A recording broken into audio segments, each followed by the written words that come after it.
ముఖ్యమంత్రి చంద్రబాబు నాయుడుపై మాజీ మంత్రి అంబటి రాంబాబు చేసిన అనుచిత వ్యాఖ్యలకు వ్యతిరేకంగా కర్నూలులో నిరసన జ్వాలలు కొనసాగుతున్నాయి. తెలుగుదేశం పార్టీ రాష్ట్ర ప్రధాన కార్యదర్శి వాహిద్ హుస్సేన్ ఆధ్వర్యంలో కర్నూలు బళ్ళారి చౌరస వద్ద అంబటి రాంబాబు దిష్టిబొమ్మను దహనం చేశారు.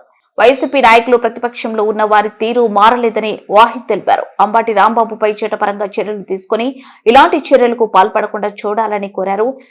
వ్యక్తిగతంగా విమర్శలు చేసిన వైసీపీ నేతలను ఆ పార్టీ అధినేత సస్పెండ్ చేయాలని సూచించారు.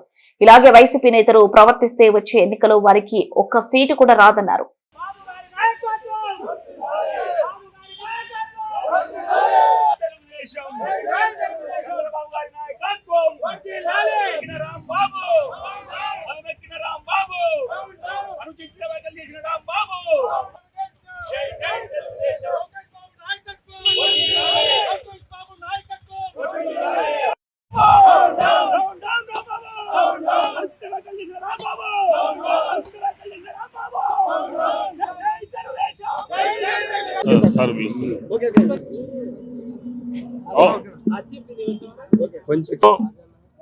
మదము ఎక్కినటువంటి అంబటి రాంబాబు అనుచిత వ్యాఖ్యలు మన గౌరవ చంద్రబాబు నాయుడు గారి మీద ఏదైతే మాట్లాడాడో ఇది ప్రతి ఒక్క రాష్ట్ర ప్రజలు ప్రతి ఒక్కరూ దీన్ని ఖండిస్తున్నారు, తీవ్రంగా ఖండిస్తున్నారు. ఈరోజు ఒక క్రమశిక్షణ గల పార్టీ, ఈరోజు తెలుగుదేశం పార్టీ ఉమ్మడి రాష్ట్రాల్లో ఈ ఉమ్మడి రాష్ట్రాలు ఈ విధంగా ఉన్నాయంటే అది గౌరవ చంద్రబాబు నాయుడు గారి యొక్క కృషి అని చెప్పేసి ప్రతి ఒక్కరికి తెలుసు. ఈరోజు చంద్రబాబు నాయుడు గారు కేవలం ఒక రాష్ట్రానికే కాకుండా ఈరోజు ఒక దేశంలో ఒక ప్రపంచ స్థాయిలో ఆయనకు ఒక గుర్తింపు ఉన్న వ్యక్తిని ఈరోజు 3 బొట్ల కూడా చెల్లని, నెత్తి మీద రూపాయి పెడితే పావలా కూడా చెల్లని ఈ రాంబాబు ఈరోజు అనుచిత వ్యాఖ్యలు చంద్రబాబు నాయుడు గారు ఆయన మీద చేయటము చాలా దురదృష్టకరమైన విషయం. ఇది ప్రతి ఒక్కరు కూడా ఖండించాలి.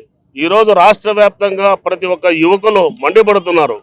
రాంబాబు, నువ్వు అనుకుంటున్నావేమో తెలుగుదేశం పార్టీ కార్యకర్తలు కాముగా ఉన్నారు, మౌనంగా ఉన్నారు, వాళ్ళు మమ్మల్ని ఏమనటం లేదని చెప్పేసి విచ్చలవిడిగా మీరు మాట్లాడడం మొదలు పెట్టారు. తస్మాత్ జాగ్రత్త. తెలుగుదేశం పార్టీ కార్యకర్తలు, క్రమశిక్షణ గల కార్యకర్తలు ఈ రోజు వరకు కూడా ఇంతవరకు కూడా నిన్న సంఘటన జరిగిన తర్వాత మేము చాలా సార్లు సంప్రదించాం. మా పార్టీ అధినేతలతోటి, మా పార్టీ రాష్ట్ర నాయకులతో అందరితోటి మేము మాట్లాడాం. సార్, మా కడుపులో బాధ ఉంది, మేము ఏదో ఒకటి నిరసన కార్యక్రమం చేపడతామంటే మా పార్టీ నుంచి ఒక ఆదేశం రాలేదు అంటే మా తెలుగుదేశం పార్టీ యొక్క చిత్తశుద్ధి మీరు గమనించాలి. మీ యొక్క పార్టీ యొక్క విధానాలు ఆ విధంగా ఉన్నాయో తెలియదు, కానీ అందుకోసమే మీ యొక్క విధానాలు చూసే 2024 ఎన్నికల్లో కేవలం 11 సీట్లు మాత్రం మీకు ఇచ్చారు. ఇంకా మీకు అర్థం కావట్లేదు. రాబోయే ఎన్నికల్లో సింగిల్ డిజిట్ కూడా మీకు రాదు అని చెప్పేసి ఈరోజు మేము గంటాపథంగా చెబుతున్నాం. ఒక్క సీటు కూడా రాదు మీకు. మీ పార్టీ చీటి నిన్న అంబటి రాంబాబు గారు మీ పార్టీ చీటి చించేశారయ్యా. ఇంకేం లేదు, మీ పార్టీ అనేది కూడా ఇక లేదు.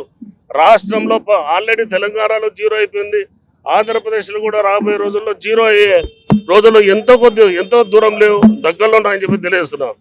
తెలుగుదేశం పార్టీ నువ్వు చాలా నిన్నంటావా, నువ్వు ఏమంటావా, నువ్వు నా కుక్క కూడా భయపడదా? నీ కుక్కలు 2 ఉచ్చబోసుకుంటున్నాయి. నీ కుక్కలు నిన్ను అరెస్ట్ చేసిన తర్వాత 2 కుక్కలు ఉచ్చలు పోసుకుంటానే పోయి చూడిపోయి నిన్న కుక్కలు కూడా భయపడమని చెప్పి అంటావా?